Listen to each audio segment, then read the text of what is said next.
Welcome to the Metta Hour with Sharon Salzberg, where Buddhist wisdom meets everyday life. This podcast is brought to you by the Be Here Now Network and features interviews with the top leaders, teachers, and thinkers of the mindfulness movement and beyond. For more information, visit BeHereNowNetwork.com/Sharon. Hi, I'm Sharon Salzberg. I'm speaking today with Tim Desmond. Tim is a distinguished faculty scholar at Antioch University, teaching professional psychology rooted in self-compassion. After a troubled youth, Desmond was exposed to Thich Nhat Hanh's teachings and eventually studied at Plum Village. He is the founder of Peer Collective and co-founder of Morning Sun Mindfulness Center in Alstead, New Hampshire. He was also a co-organizer of Occupy Wall Street. Tim's publications include Self-Compassion in Psychotherapy, the Self-Compassion Skills Workbook, and the 2019 release, How to Stay Human in an Effed Up World. Welcome to the podcast, Tim. Thanks. I'm very happy to be here. So your 2019 book title is so intriguing. It reminds me in a certain way when Pema Chodron was first publishing her book, When Things Fall Apart. I remember talking to her publisher at the time, and they were also my publisher at the time, and they were very concerned. They said, well, that's like a bad title, you need a title that has like happy, and And of course, it was like such a massively successful book because she knew things are falling apart. That's people's real experience. Yeah, my editor, so Harper actually bought a different proposal from me. I had planned to write a book that was something like mindfulness for people who don't meditate. And they liked it. And then Sydney Rogers, who's my editor, she was like, so this kind of feels a little like niche. If you were going to write a book for everybody, then what would it be? Like what would be sort of like your message if it was like to the broadest possible audience? And it was just like, yeah, it's about how to stay human, how to stay connected to what's alive in us and kind of what the love and compassion and reality in us in all the situations that we go through in life. That's fantastic. And can you say something about the Morning Sun Mindfulness Center? Because it was such a cheery name. And I would have to say Morning Sun is not my favorite site. I'm a real night owl. So I was living in Oakland and I was actually running a program, for like a day treatments program for seriously emotionally disturbed kids. And Oakland was getting kind of expensive and all of my friends were, really busy and working so much. And then I had two good friends who had just left being a monk and a nun living with Thich Nhat Hanh. So there's Michael and Fern. They were engaged to be married when they showed up at Plum Village. They decided to become a monk and a nun instead. They lived a monastic life for 9 years, and then they left to get married. So they had just had their first kid, and they wanted to create a new practice center for lay people. And so they asked me and my wife if we would kind of come and help them start it. So we left the Bay Area and we fundraised and bought 240 acres in like outside of Keene, New Hampshire. So it's like we're about maybe an hour and a half north of IMS. And the idea was, so the Plum Village style is it's a retreat center where you're inviting people into kind of a lived-in community. And so we're like, well, let's so those are the monastic centers. Like, it's the monastics, they live there and they're inviting you in as a guest to kind of take part in their life. And so we're like, well, what if we did the layperson version of that? Like a sort of an intentional community that houses a meditation center. And so that's what we've been building. That's fantastic. What's the Pure Collective?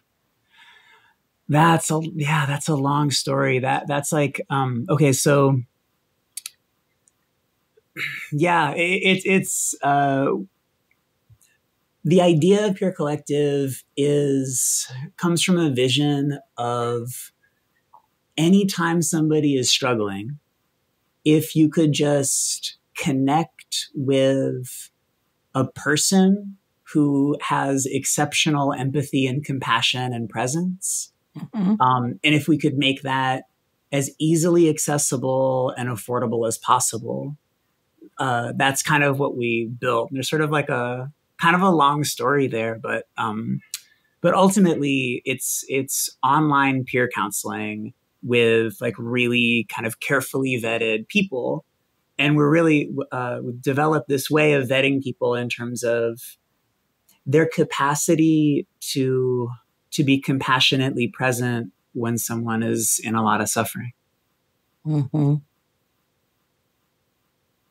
And I'm curious, was there a moment in time that sort of turned you toward meditation? How did you come to be a student of meditation, and how is that infiltrating your work? Yeah. So, I grew up in Boston, with like a single alcoholic mom. We were poor growing up. I was homeless for a while when I was a teenager. Mm-hmm. I actually only got into college through a sports scholarship. Otherwise I probably wouldn't have got in. But by the time I got to college, I had a lot of anger and loneliness.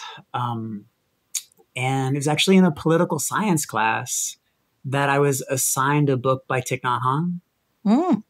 And it had such a deep impact on me. Like, it was so clear that what he was talking about were the exact qualities that were missing from my life.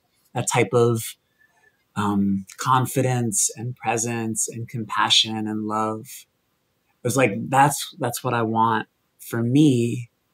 And so, as 19-year-olds sometimes do when they see something that makes sense, I just dove in completely.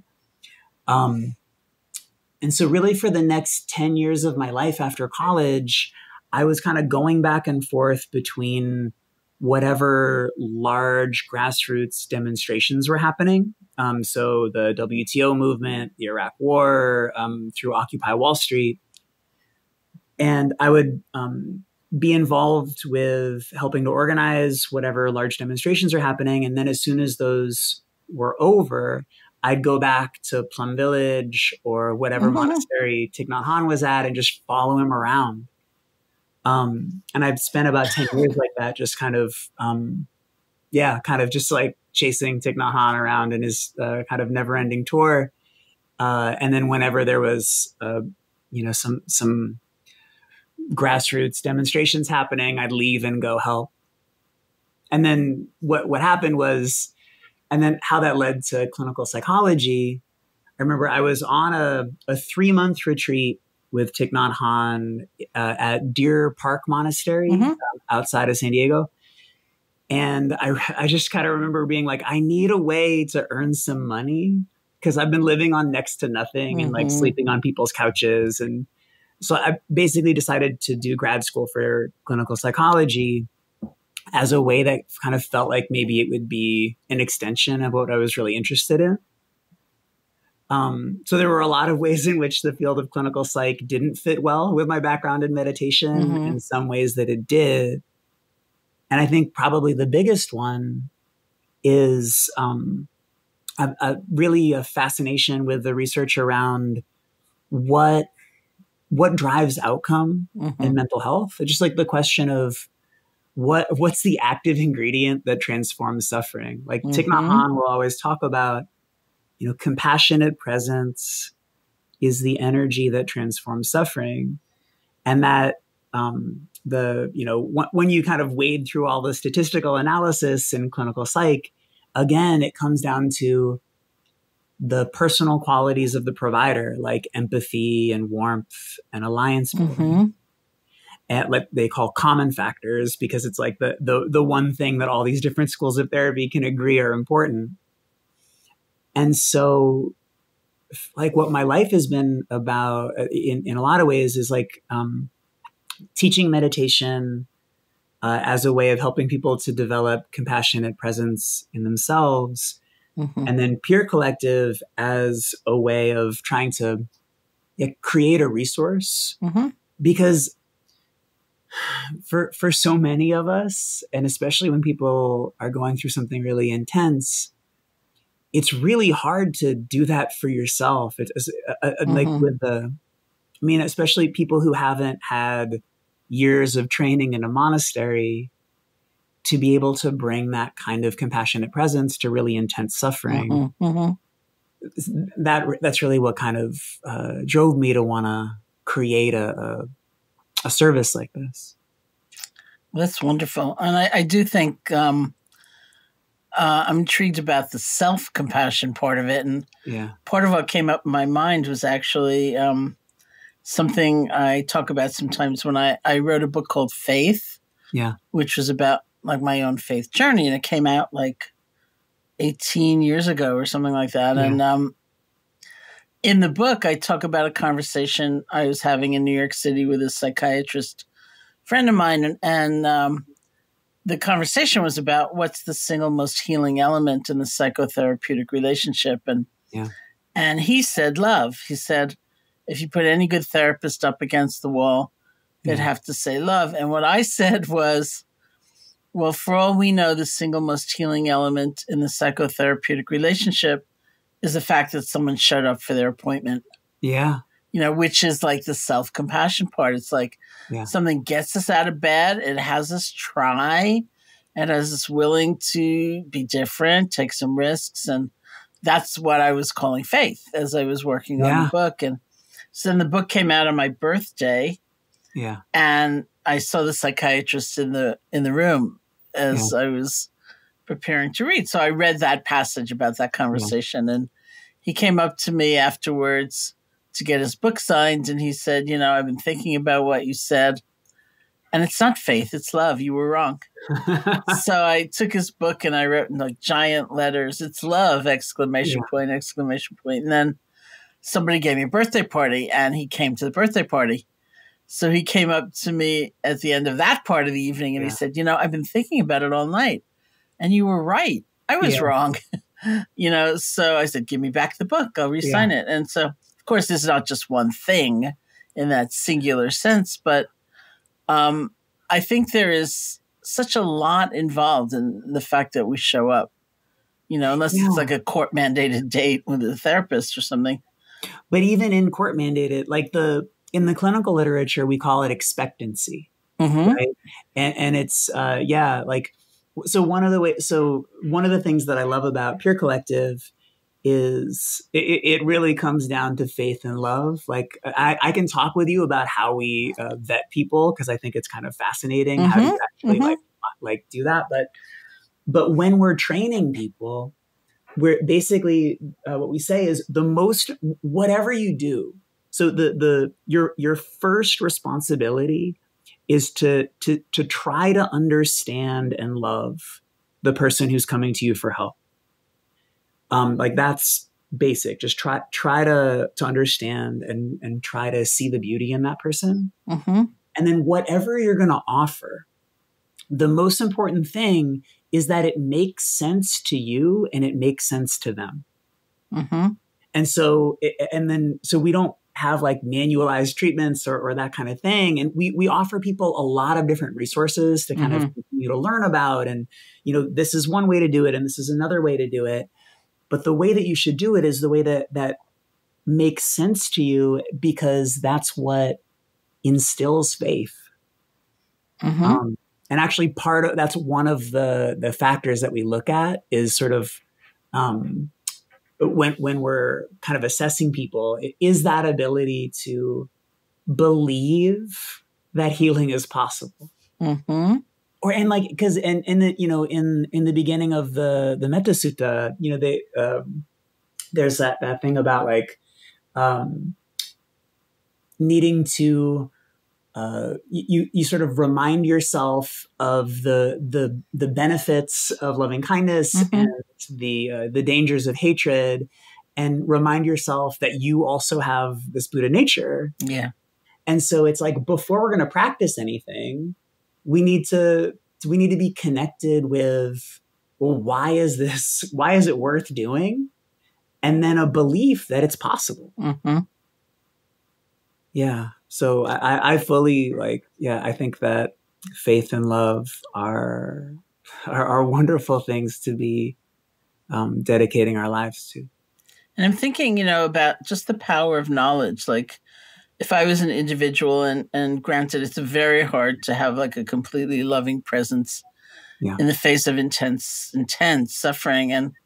And yet there are probably moments even within that we can. It's just not sustained, and moments of other kind of life experiences where I think if we could just remind ourselves, that we have a capacity to grow, to change, to connect, it would make a difference all in and of itself. Because then we would maybe get over, embarrassment or laziness or, other kinds of challenges, and actually see what we might be able to cultivate either within ourselves or with other people, or in a more professional relationship with somebody, and realize that there's a lot that could be possible. Yeah. And it like in my life, I know I feel like it takes so much training and attention and commitment to deepen that belief, and to keep coming back to it, and to keep coming back to like being able to see what's possible, and to be able to see the world clearly. And so that actually comes back to like, so at Peer Collective, I would say like philosophically, we believe that it is absolutely possible to develop a compassionate presence in yourself. But we also believe that it takes a lot of time and energy to change that. And so what we seek to do is to basically find people who are already exceptional at that, and then give them kind of the additional training in peer counseling, rather than believing that we can kind of take anybody and train them. And once they've completed the training, that they'll have those qualities. Because it's just, I mean, I love Richie Davidson's research and all the, he actually wrote the foreword to my first book, about the neural impacts of training ourselves in compassion. But, but the reality, at least for me, it's like, it takes a lot of time and a lot of dedication to make a noticeable difference. And so what we want is to find people who can offer that. And it's interesting because when I was writing about self-compassion, a lot of my Buddhist friends are like, so, Thich Nhat Hanh never uses the term self-compassion. And I was like, I know. And he's like, so why do you teach about self-compassion knowing that there is no self? And for me, it's this idea that like compassion is the energy that transforms suffering, and it doesn't matter where it comes from. It can come from the non-self elements in me, like the like what's been transmitted to me from my teachers and from the fortunate conditions in my life, or it can be transmitted to me from other people kind of directly. And it doesn't matter like, where the source is. It's when the energy of compassion comes in contact with the energy of suffering. That's what creates transformation. Yeah. I mean, if you Google a term I'm told, or what I've seen, is that Google will offer many options because they think they know what you're actually searching for. Yeah. Because so many people have previously searched for that very thing, and told that if you enter compassion, you will get fatigue right away. Yeah. Because so many people are talking about compassion fatigue, and and it's something to really take apart in a way and try to understand more fully. I mean, I do think people can have, the very fact that people might undertake a discipline or a practice and it doesn't always go that well, or seem that great, and that they can persevere, or that they can begin to frame things in actually paying attention. Like a very important question can be, how do I learn? Yeah. And then just pay attention, like what happens as a result of those like endless harangues, about myself, and how much wherewithal do I feel to start over and, make a resilient return. Probably not very much. And what happens when I kind of give myself a break and say, well, this is part of the human condition, and what do I have to learn in order to do better? But not kind of, there's a self-identification, like I am only that person who said that stupid thing in the meeting, like that's who I am, and so we're kind of working against that, but at the that same time. Perseverance, I feel like, comes from faith. Uh-huh. You know what I mean? Like I can say in my life, so my first meditation teacher was someone, her name is Joanne Friday. She lived in Rhode Island where I went to college, and she ran a Thich Nhat Hanh kind of sangha near my university. And she actually she was really deeply moved and changed by one of your Valentine's Day retreats. Mm-hmm. She did an IMS Valentine's Day retreat, and just like she felt like it really opened up her understanding of what mindfulness is. Like she came back and she said, I just realized that all Thich Nhat Hanh talks about is love. Oh yeah. That there's nothing else that's in the practice. And so I just wanted to, appreciate you about that. So Joanne, for me, was someone, she passed away really recently. She was someone who, anyone who met Joanne would say she loves me as much as anybody that I've ever met. Oh. And it was like that, whenever I was like, wait, is this the right practice for me? Should I be doing something else? Is this, whatever, I would come back to, this worked for Joanne, and I want to be more like her. Mm-hmm. And it was just like to have that grounding, and like, I want to be more like these people that I know who've been influenced, who have such deep practices. Yeah, it's that, and I've heard you talk about this too. It's like, a thing I want to know. Mm-hmm. And once you get that, you just you can just let that be your anchor. And that's what helps you persevere, at least for me.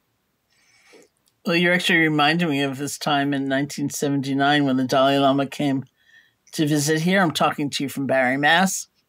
Yeah. I'm next door to the Insight Meditation Society through the woods. And in 1979, we were already open. We opened in 76, and we heard that the Dalai Lama was coming to Amherst, which is not that far away, and giving a series of teachings. So we were young and brash and naive, and so we sent off a letter to the private office saying, well, why doesn't he visit us too, Mm-hmm. And he said yes, which was really a startling thing. And so we had to prepare for a visit from the Dalai Lama, and it was like this very zooey scene, with, for us, a tremendous amount of security, like state troopers patrolling the roofs with guns and things like that.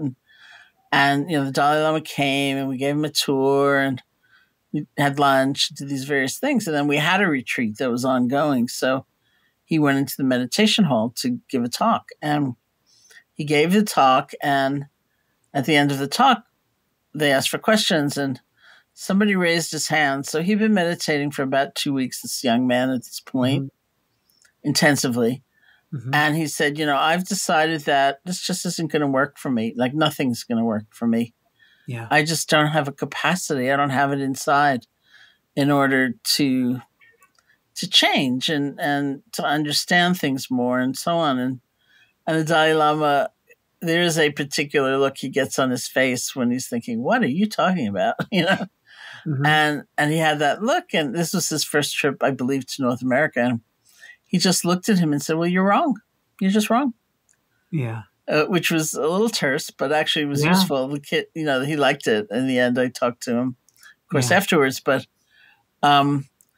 it was just like, how could you kind of think of yourself that way? And so there are all kinds of ways of reassuring somebody, but it was the main message that I think he and we all needed to hear. It's like, well, yeah, you have a capacity, actually.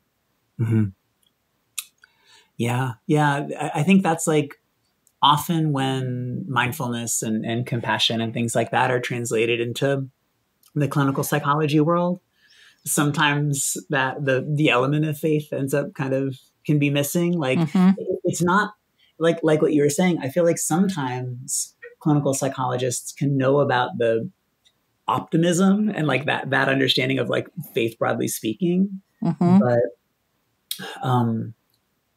but when we're bringing in practices, like there needs to be some type of faith or trust or confidence that benefit is possible. So yeah, I feel like that's like the ways of doing that. I mean, that's like for me,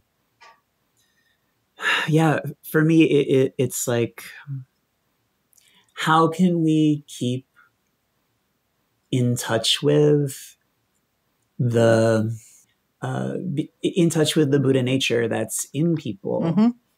I was talking with a good friend, Fapo, who's a monastic who lives at Deer Park, and I was telling him that I was going to go to grad school in clinical psych. And does he have any advice? And he said, when you're talking with someone and they're in a lot of suffering, never lose touch with your own Buddha nature and never lose touch with their Buddha nature. And if you can stay with that, then you'll be able to be beneficial. And so that was like, I realized for a lot of the, that's not part of our training at Peer Collective. That's a little too Buddhist. But, but it's like, but it flavors it, because that's really what we're looking at, is just like, like seeing that whatever someone's bringing, it's like the energy of life in them is trying to express itself. Well,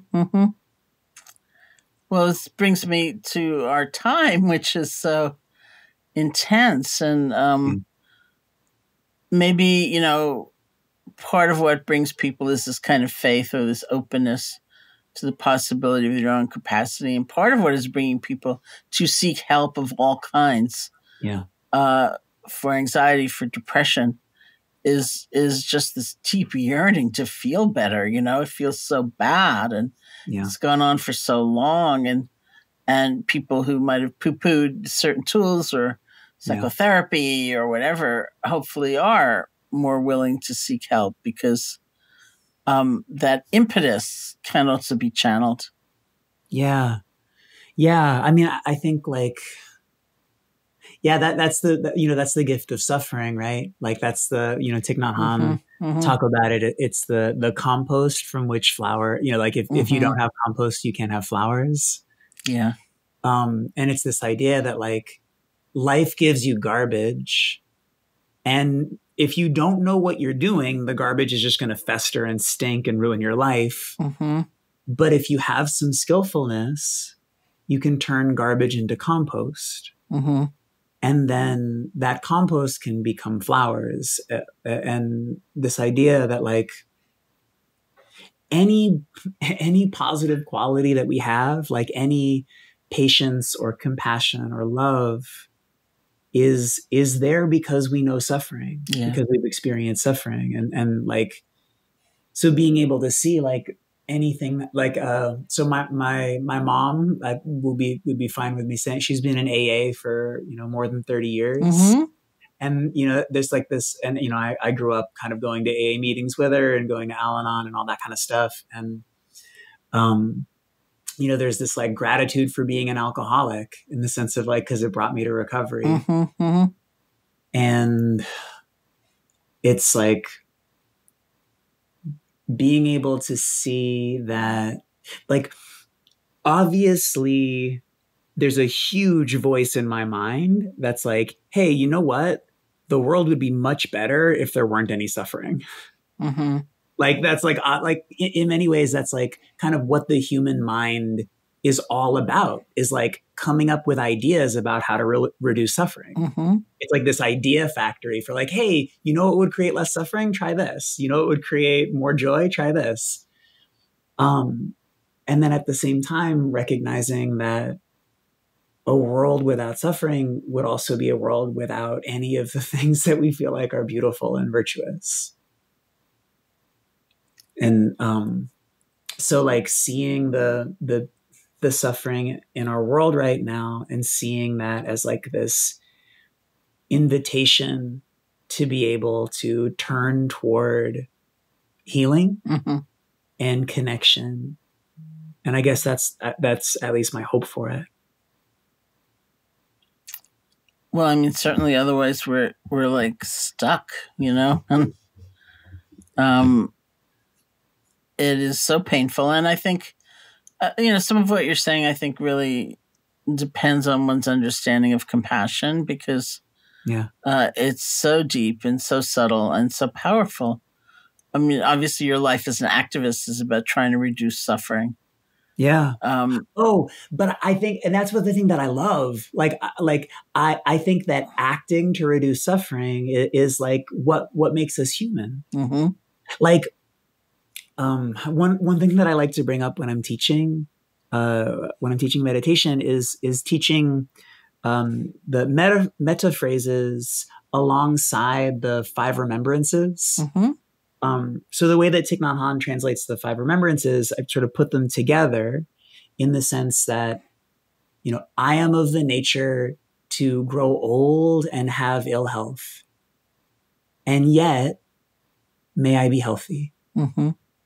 Like, I am of the nature to die, and yet may I be safe. Like, I am of the nature, everything that I love and everyone that's dear to me is of the nature to change, and there is no way to escape being separated from them. And yet, may I be happy. And it's what I love about putting those 2 teachings together is like there's kind of the ultimate dimension, or like the existential reality. And then there's like this expression of your human nature. Like the existential reality is like, I'm going to have ill health and die. And yet it's this expression of my nature that wants me and other living beings to be safe and well. Mm-hmm. And there's no conflict there. Yeah. Like, they're both very true. They are both true. And part of what happens, I think, is that words like healthy and safe, they change meaning. Yeah. It's not precisely the conventional meaning, which is part of what frightens people, Yeah. Like it's wishful thinking and it's magical thinking, that if I can say it loud enough and fast enough, I won't die, it'll exactly. be okay, The 5 remembrances will go away and leave me alone. Yeah, exactly. And of course, it's not at all like that. And the whole sense of what is health and what is safety, it changes so considerably in the process of opening to it and to the possibility of offering it. Because really what we're doing is offering a blessing to ourselves and to others. And we just do that in ordinary language. We don't say, may you psychophysical conglomerate of heaps of changing elements, be at peace. We say, be peaceful. You over there. Well, I think that this relates for me a lot to activism too, in the sense that over the years that I've been involved in different social movements, the people who believe that they're going to solve the problem of suffering through political organizing, and that like human beings won't, if we can just build this movement enough, human beings won't suffer anymore. They don't last. And the people who, in my experience, the people who last and like stay engaged and stay on the front lines for a long period of time, they're the people who are doing it as an expression of their nature. And it's like, I'm gonna get, pepper sprayed, and I'm going to be like put my body on the line, or I'm going to, wake up in the middle of the night to field, whatever crisis calls that are happening, or whatever it is. It's not because I think that, okay, if I take enough crisis calls, people won't be in crisis anymore. It's like, I'm doing this because this is an expression of my deepest nature. And when I listen to what my heart really wants, like, this is what it wants. It wants to be there for beings who are suffering. Well, I think those acts, even those seemingly small acts that aren't going to totally resolve some horrible issue, that they also return us to a place inside ourselves that has some inner abundance, or at least sufficiency, and it is whole. We don't feel like, oh no, I'm at a loss now, I'm at a deficit because I reached out and thanked somebody. It's not like it's not like that at all. It's actually a very powerful tool for our own transformation. So I'm wondering how people are approaching you these days. Do they find you because of the book, because of the collective? I think so.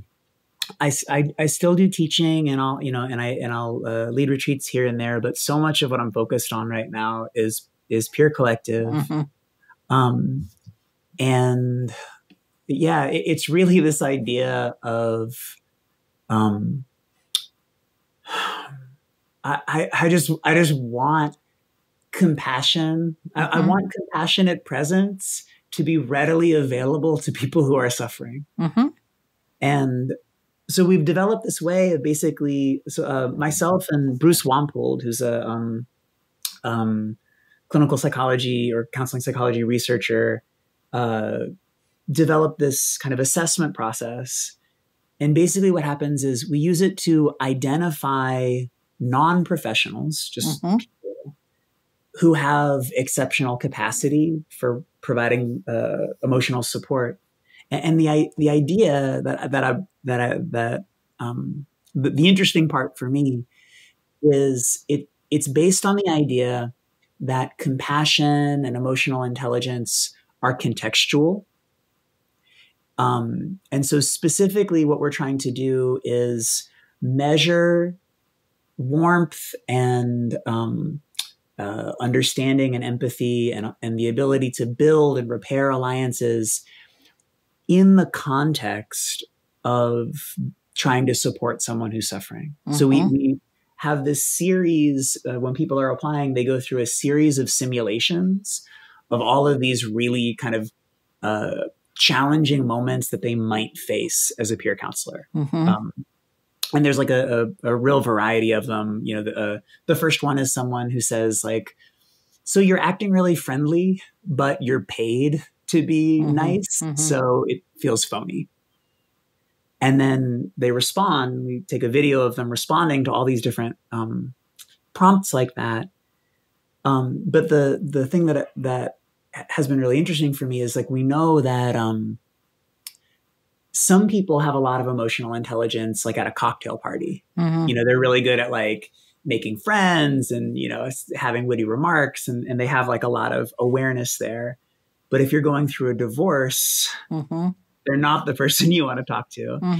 And then it can be vice versa. Like someone who's like not good at cocktail parties doesn't have that type of emotional intelligence, but they have a tremendous amount of emotional intelligence when you're suffering. And so what we're trying to do is put people in that context and then sort of measure their capacity to respond. And then that allows us to kind of tap into, there are so many people out there that are really good at this and they want to be of help. And then there are so many people that are suffering and they don't have access to compassionate presence. And how would, like, let's say I was living alone, I was feeling really isolated, I was getting kind of desperate, I'm really suffering.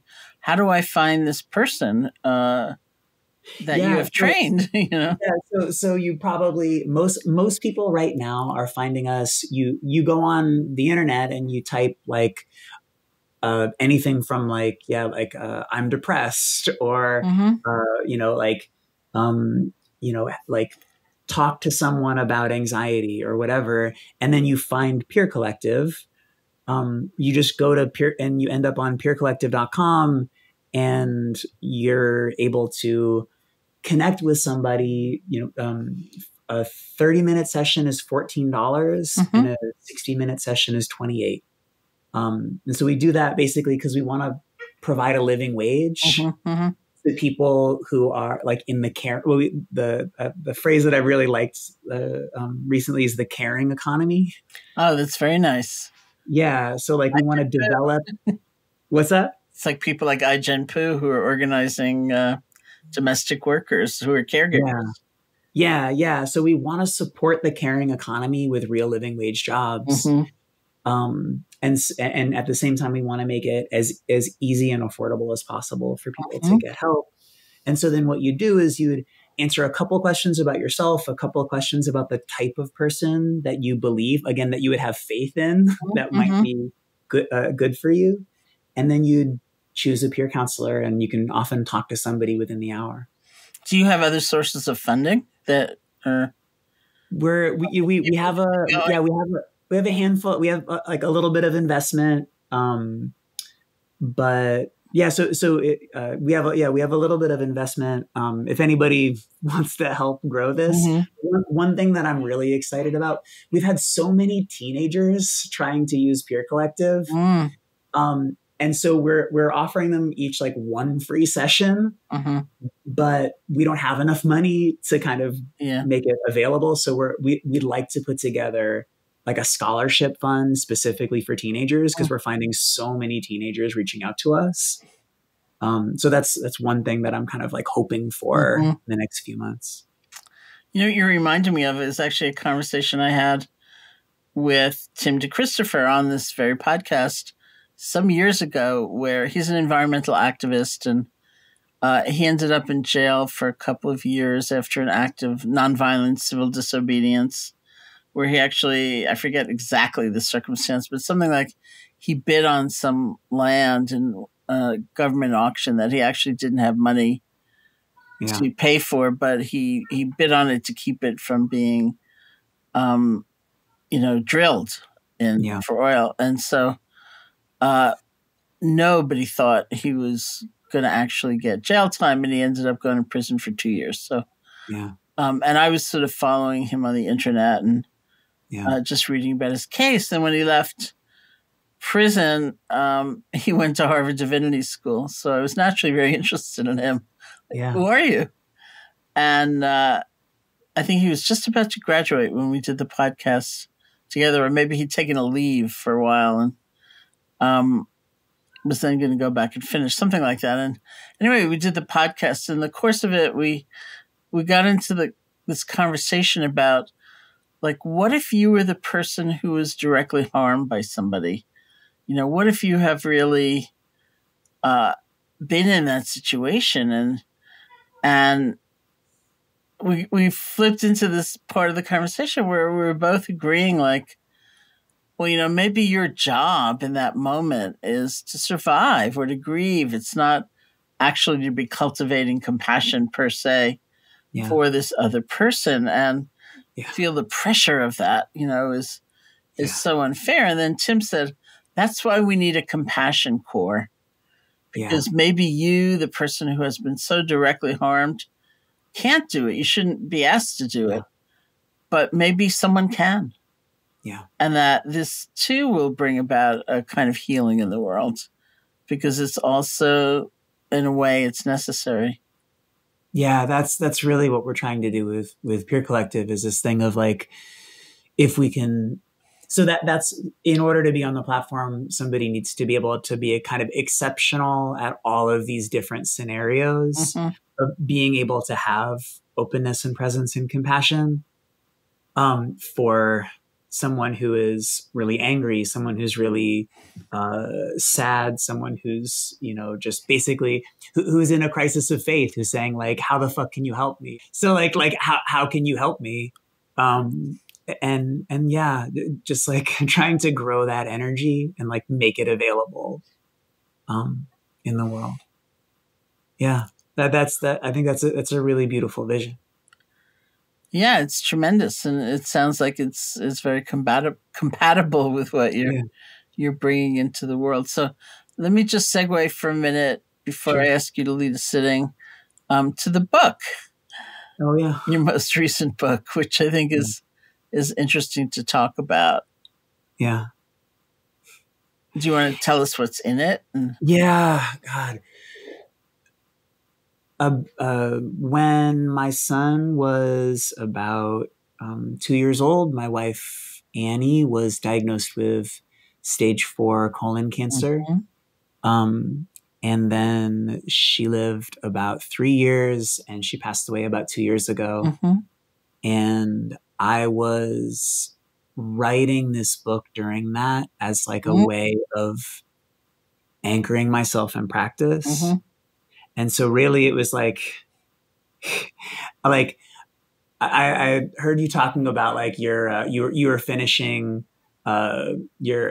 finishing a book like right after the 2016 election. Yeah. So that yeah.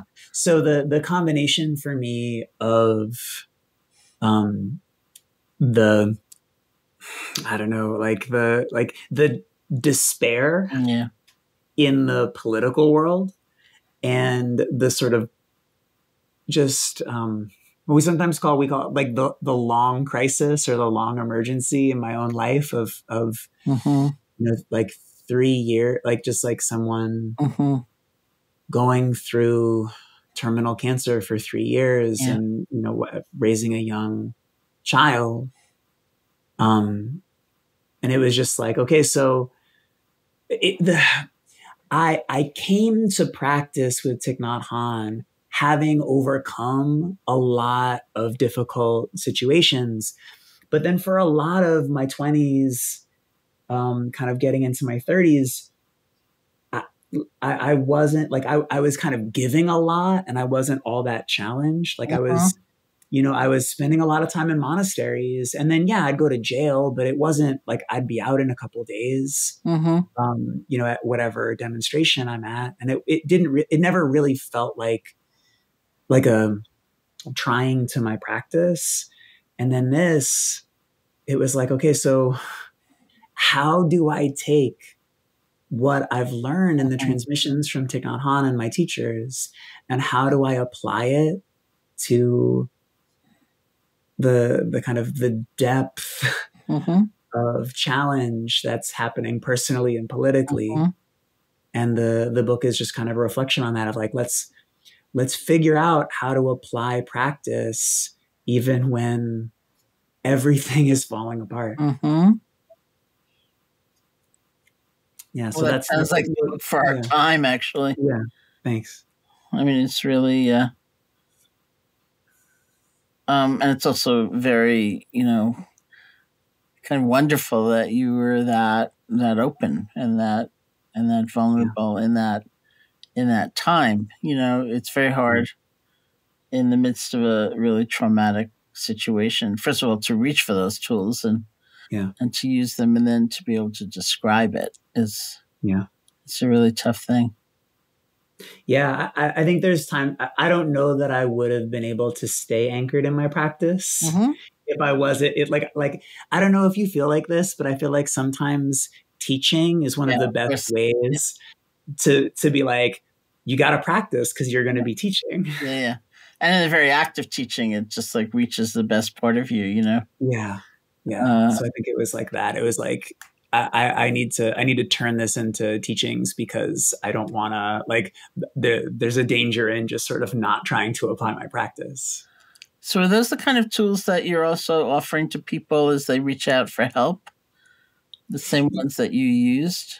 Yeah. Well, so at Pure Collective, like, I offer a lot of training to our peer counselors, but ultimately what it comes down to is I want all of our peer counselors to be their authentic selves and to utilize whatever practices work for them and to make sense for them. And so it's like, there's definitely, I think I sort of made a decision, like, not to try to be like, hey, I want people to do counseling the way that I would do it. Because I just don't believe that that's like, I don't believe you get the best from somebody. I think that, like, what you want in a relationship is authenticity, especially a healing relationship. And so, yeah, so there's definitely lots of people who are on Pure Collective who have a lot in common with. And then there are other people that really come from different perspectives. Yeah. About how many people do you have actually volunteering or working? Working, yeah, yes. So right as of today, we have about 50 peer counselors, and we've had about 1,000 users. But we're growing by like 50% a month. So, but yeah, like a few weeks from now, when this comes out, it could be more. That's great. Well, may those teenagers get served, really. Yeah. So lastly, I'm wondering if you would mind leading us in a guided meditation just to close out our conversation. Yeah, I'd be happy to. And I also just want to say, like, thank you, Sharon. It's been lovely to talk with you. It's lovely to talk to you as well. So let's find ourselves in a comfortable posture with eyes open or closed, whatever feels more comfortable. And just settling into your body, settling into this moment, coming back to your body right here and now. And breathing in and breathing out, scanning the body, noticing any discomfort, any distress, any tension or heaviness. Just noticing whatever is there, but particularly noticing anything that feels constricted or tight. And if you do find something in your body in this moment, any tension, any tightness, any heaviness, take a moment and just allow that sensation in your body, allow it to be there. And give it full permission to be.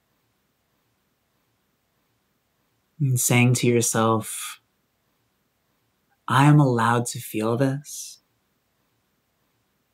Saying to whatever sensation you find, it's okay for you to be here. I am here for you.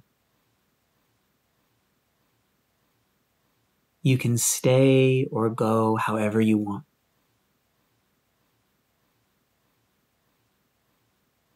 And the sensation in your body might grow, it might change. And just allowing all of the sensations in the body to be as they are. Whatever is present in me,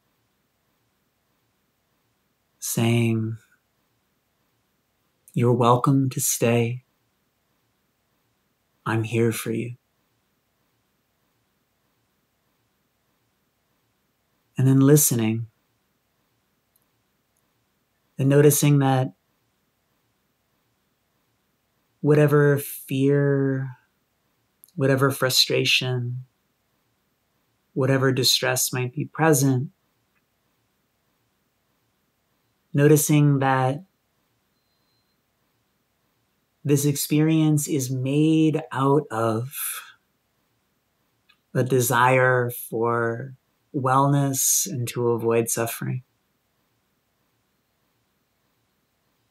Seeing that the fear in me is a longing for safety. Seeing that the grief in me is a longing for ease and connection. The frustration or anger in me is a longing for understanding and respect.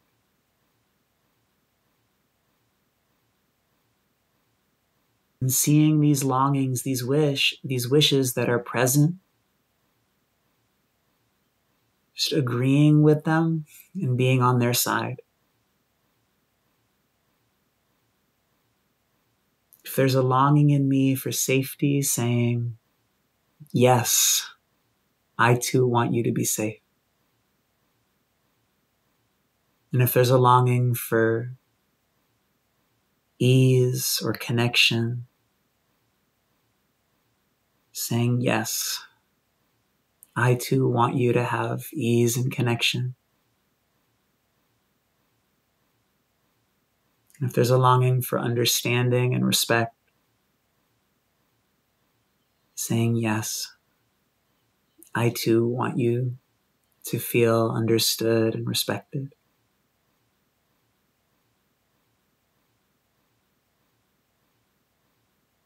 And breathing in and breathing out. Just an openness to the totality of our experience in this moment. And with one more breath, we'll come back together.